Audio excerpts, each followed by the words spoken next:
are at a loss to explain what is causing this weather and why it is taking them by surprise. That sudden drop in temperature as half an hour ago, Mexican officials closed the border in the light of so many U.S. refugees. Be prepared to go live to Los Angeles. Are you getting into the camera? What you see is happening now. Look over there behind me! That's a tornado! Yes, a twister! This is just massive.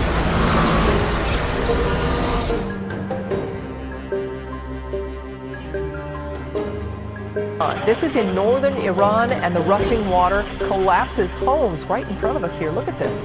16 people are known dead, dozens still missing. In addition to these homes, the water swept away at least 25 cars as well.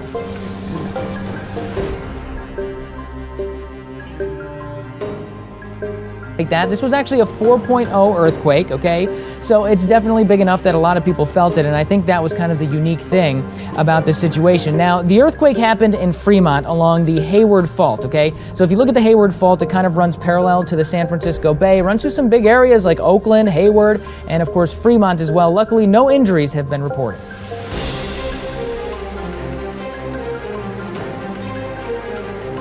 As we watch this thing live. This is a video from just a moment ago of the DC-10 doing what it does best, dumping a big bunch of that retardant down to try and get this thing under control because it has closed a road, the main thoroughfare through that area.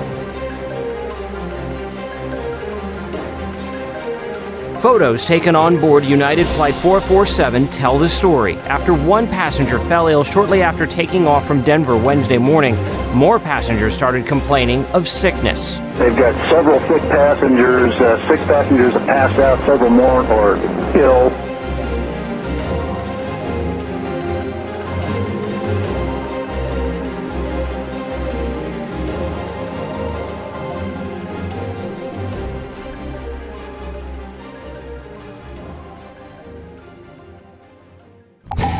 A lot of people were jolted awake in the middle of the night in San Francisco on Tuesday morning. You know what? It was an earthquake. Yeah, and a lot of people felt it. The USGS is estimating about 6 million people felt this thing, but there were a lot of tweets like this coming out of that area. Lots of shaking and rattling at my place, no damage that I can see. And the Fremont police confirms that there's been no freeway damage, no building damage, anything like that. This was actually a 4.0 earthquake, okay? So it's definitely big enough that a lot of people felt it, and I think that was kind of the unique thing about this situation. Now, the earthquake happened in Fremont along the Hayward Fault, okay? So if you look at the Hayward Fault, it kind of runs parallel to the San Francisco Bay, runs through some big areas like Oakland, Hayward, and of course Fremont as well. Luckily, no injuries have been reported.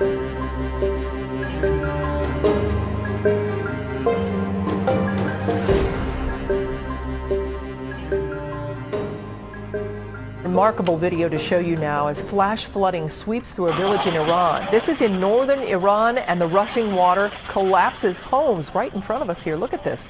16 people are known dead, dozens still missing. In addition to these homes, the water swept away at least 25 cars as well. Goodness.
In the future, there could be major flooding along every coast.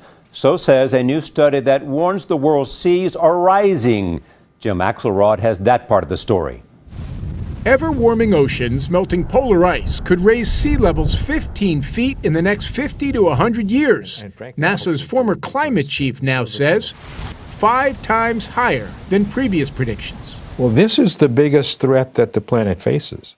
James Hansen co-authored the new journal article raising that alarming scenario. If we get sea level rise of several meters, all coastal cities become dysfunctional. If ocean levels rise just 10 feet, look what happens to Miami, Seattle, and New York City.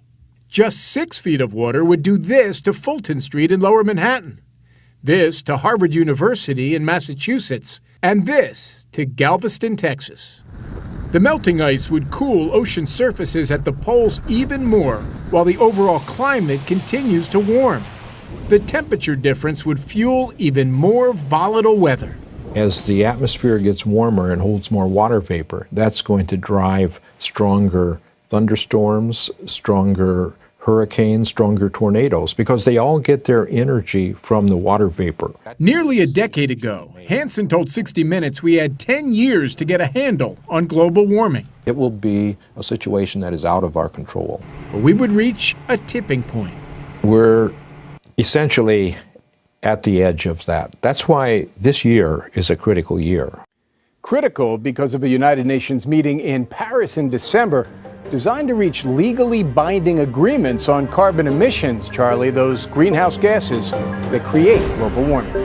Thanks, Jim.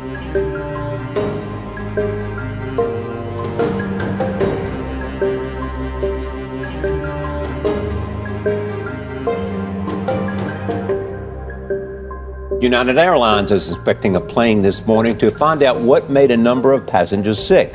Oxygen masks were released yesterday on the flight from Denver to Los Angeles. One person was taken to the hospital. Chris Van Cleve is in Washington with the passenger stories. Chris, good morning. Good morning. The Airbus A320 was forced to make an emergency landing in Grand Junction, Colorado. That's just about 250 miles west of Denver. Firefighters described whatever happened as a chain reaction that left as many as 20 of the 156 people on board feeling ill. And so far, there's no explanation as to why. Photos taken on board United Flight 447 tell the story. After one passenger fell ill shortly after taking off from Denver Wednesday morning, more passengers started complaining of sickness. They've got several sick passengers. 6 passengers have passed out, several more are ill. Then the man directly behind me started passing out, and then other people started passing out, and there was people vomiting and dizzy, and it was very unpleasant. A spokesperson for United Airlines says the crew then decided to deploy the plane's oxygen masks. Jason Pedruzzi took this picture of himself and his daughter Victoria. It was scary, and it was I just wanted everyone to be okay. It was some adult men that were visibly shaken. Also on board was WWE superstar Sheamus. He tweeted this photo, writing, "Not many brave lads when the masks drop from overhead." And United 447, the only information I got is there was smoke in the aircraft. Is that a true statement? Local firefighters boarded the plane upon landing and tweeted, "No smoke in the aircraft. Smoke report came from deployment of the oxygen mask, dusty and powder from storage." We're still not sure the nature of what exactly happened, but the people that were feeling poorly are feeling better now that they're all on oxygen. One passenger was taken to the hospital. The Grand Junction Fire Department says it evaluated between 15 and 20 passengers for symptoms including headaches and nausea. But the reason for the illnesses is still unclear. I have no idea, but you can't fake projectile vomiting. You certainly can't. United Airlines says the passengers continued on to Los Angeles on a different airplane, adding a maintenance team is inspecting the aircraft in question to determine if there were any kind of mechanical issues. The man who was hospitalized is expected to be okay. Gail?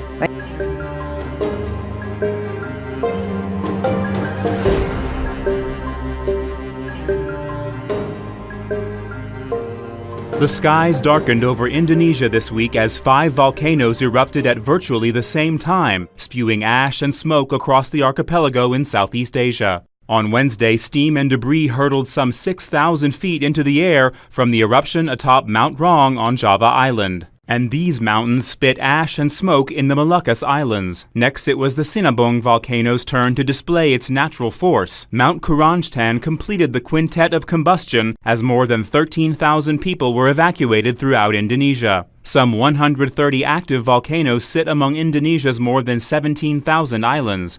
Experts say the concurrent activity was a natural yet not extraordinary occurrence. I'm Matt Sampson, The Weather Channel.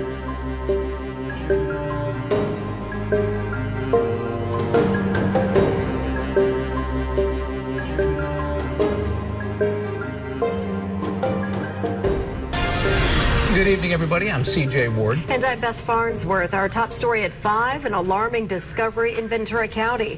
Thousands of fish found dead in the J Street Drainage Canal on the border of Oxnard and Port Hueneme. News Channel 3's Kelsey Gerkins joins us live from Port Hueneme. And Kelsey, at this point, it's a mystery. Yeah, that's right, Beth and CJ. I just spoke with a biologist that's getting water samples from this drainage culvert, and he tells me at this time it is unclear exactly why there are thousands of dead fish here. Now, the most alarming news about this is there is at least 9 different species of dead fish here, including saltwater as well as freshwater fish. Now, residents first reported the dead fish yesterday, and they noticed a large amount of fish of all sizes stuck in the Ventura County Watershed Protection District drain near Hueneme Road and J Street. By this morning, crews were at the drain cleaning up the dead fish and rescuing the ones that were still alive. While it is still unclear where the fish came from, several local residents are believing one theory, that water levels rose during the weekend storms and then dropped suddenly, sending the fish from the Ormond Beach Lagoon to the drain and then stranding them there. Looks like thousands, because there's small fish, there's huge fish, and there's no water on this side, but that water is full, so it looks like it's clogging the water from coming through. I've never smelled anything like this before. The smell of the dead fish is noticeable for a good half-mile around the drain. And while the area is fenced off, kids are still sneaking around the fence to check out the dead fish against the wishes of county authorities. And biologists tell me that the endangered goby fish, there were a few of them found in here, but thankfully the ones that they found were alive and they were able to rescue them. Now, crews have left at this point, but they are expected to be out here again tomorrow morning along with biologists trying to figure out exactly what caused these thousands of fish to wash up dead here.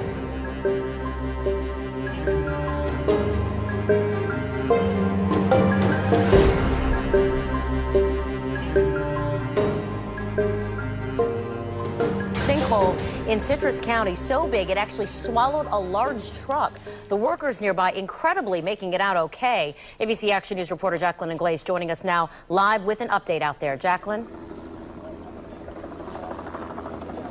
Oh, Wendy, the scene in this Beverly Hills yard, something more like you'd see out of a movie set. Take a look here behind me. This is a drill rig sticking out of the ground here. Take a look down 30 feet into this hole. You can see this truck was swallowed up by this sinkhole. The back end of it barely visible as it's covered in dirt. Now, this homeowner telling us just a few minutes ago that workers were on his property drilling him a new water well when this happened. The family has not had running water for a week.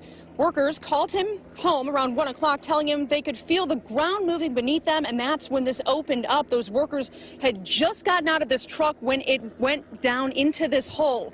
As you said, all of those workers were able to make it to safety before this truck sank. Here's what this homeowner had to say.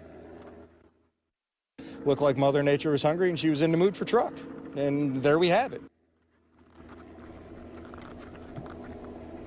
And back out live now, you can see we have some neighbors gathering around this sinkhole. Kind of can't believe their eyes. Directly behind them, that is a truck that was brought in that's loaded with 1,000 gallons of water for this family to use because they are without water until they can pull this truck from out of here. One of the big issues that they're facing tonight, can they get a crane large enough back here onto this rural property to pull this out? And that's seemingly the problem. We have very small streets around here and a lot of tree coverage, so getting something of that size into here is going to be very, very difficult, very strategically, having to be planned very strategically.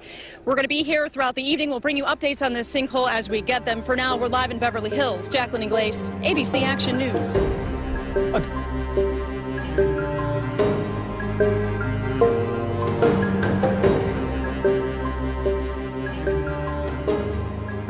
10 News begins with breaking news.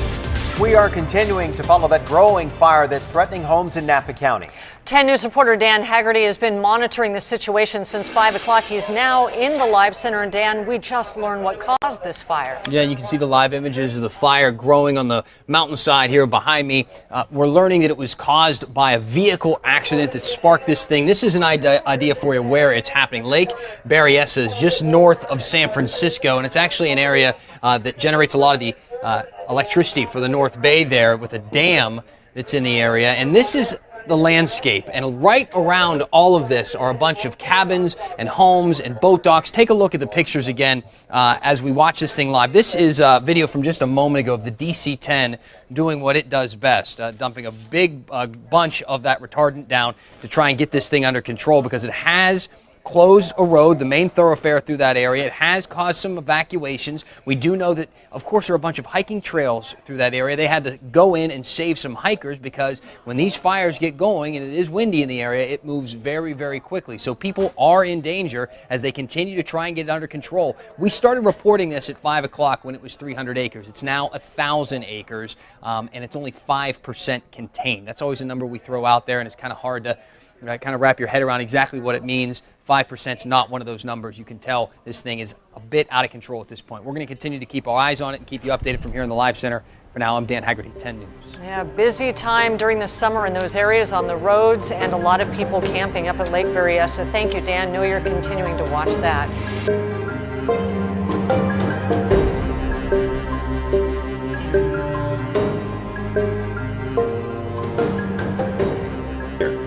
The new model shows the warmest sea surface temperatures in nearly 20 years. The red you see is where the warmer water is.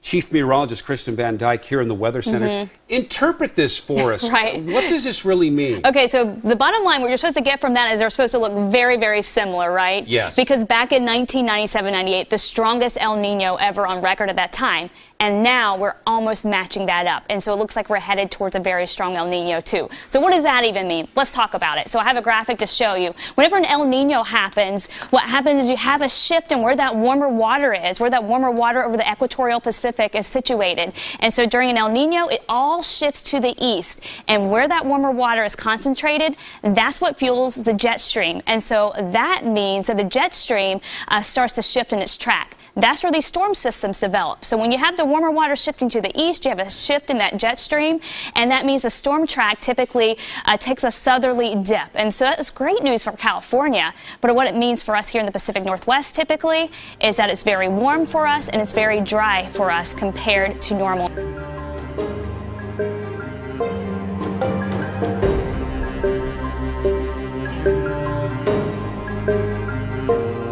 Clinton teenager who built that gun drone is facing charges, but it's not about the drone. He's accused of roughing up 2 police officers. And News 8's Jason Newton has gone through the documents in this case. He is live in News 8 Control tonight with the very latest. Jason.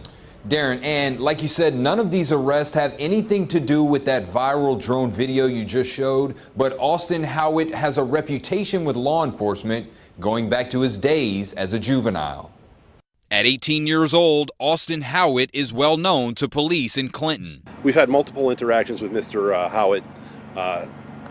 Unfortunately, some of those interactions were as a juvenile I can't comment on. Just days after the release of this video showing a drone that the teenager made firing a pistol while in flight, Howitt was arrested, charged with 2 counts of assault of an officer.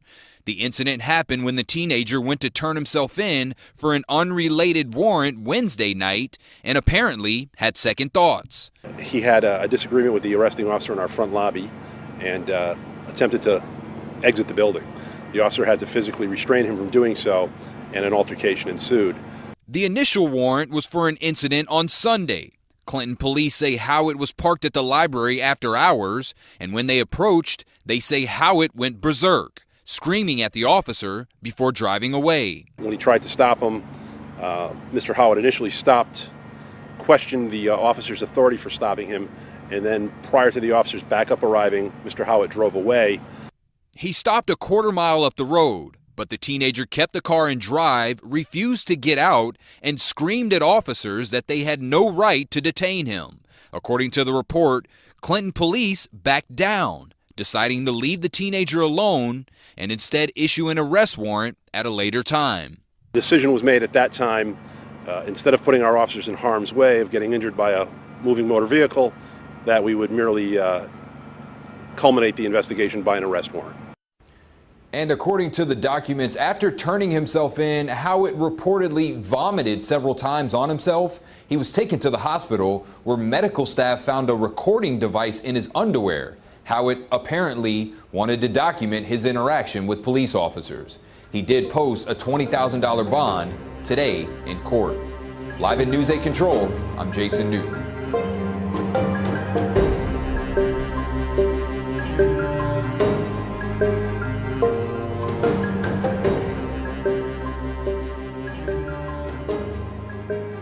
Turkey has been reluctant to join the coalition fighting ISIS, but today, in what is being called a game changer, Turkey gave the U.S. permission to use a base in that country to carry out airstrikes against ISIS in Syria. The Turkish military also scrambled its own fighter jets in response to increasing violence at the Syrian border. Holly Williams is in Istanbul. Holly? Well, Charlie, this switch in Turkey's position comes in a week in which Syria's civil war spilled violently across the country's border. On Monday, a suicide bomber killed more than 30 people in a Turkish town close to the border, and a government official here told us that he was linked to ISIS. Then today, the Turkish military said that 5 ISIS gunmen opened fire on a Turkish border post, killing 1 soldier. So it's possible that Turkey fears that it is losing control of its border and has therefore allowed the US to begin using its airbase to strike ISIS. Also today, Turkey announced that it is building a new wall along sections of its border, presumably to try to stem the flow of foreign fighters into Syria. Holly Williams in Istanbul. Thanks, Holly.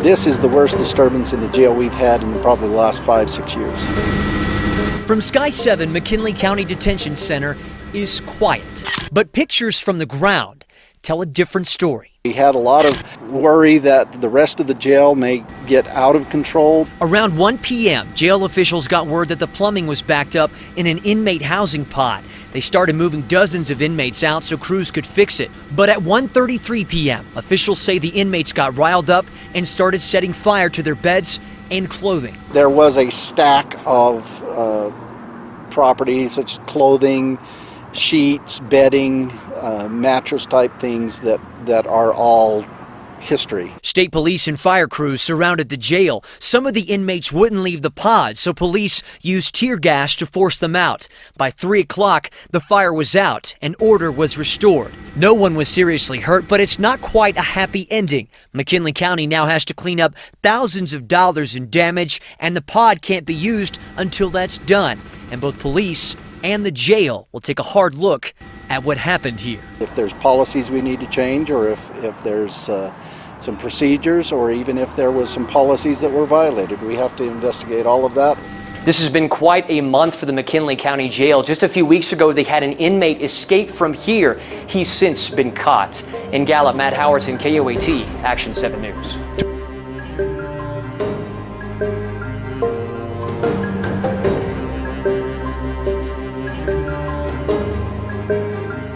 Standing guard. Volunteers armed with weapons are outside of a tri-state military recruitment center right now. It follows a deadly attack in Chattanooga, Tennessee last week that left 5 people dead.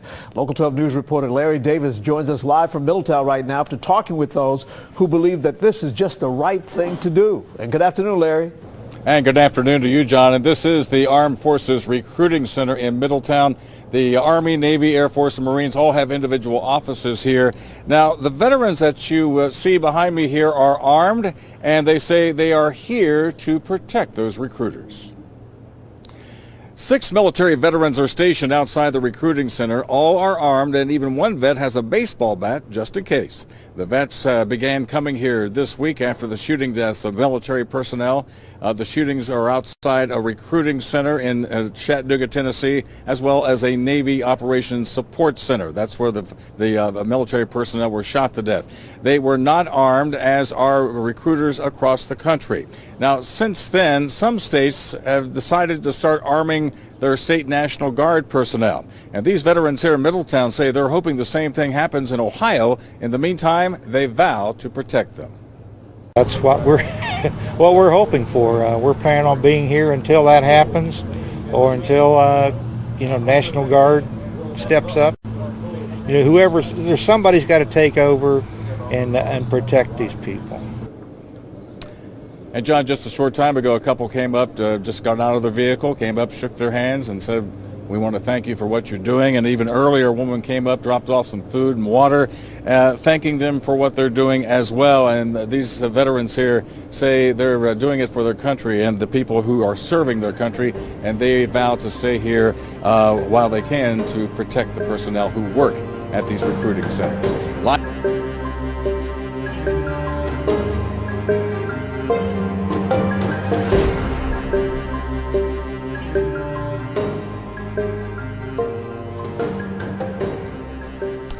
Clashes have erupted between Palestinian mourners and Israeli forces in the West Bank city of Hebron al-Khalil following the killing of a Palestinian man.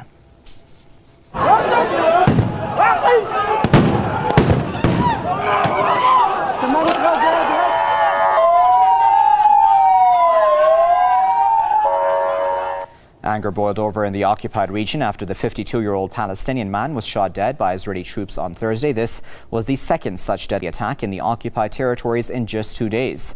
On Wednesday, a 22-year-old youth was killed as Israeli soldiers opened fire on Palestinians protesting a raid near the city of Jenin. Palestinian resistance groups Hamas and Islamic Jihad strongly condemned the deadly attacks. International organizations and human rights groups have also denounced Israel's human rights violations across the occupied Palestinian territories.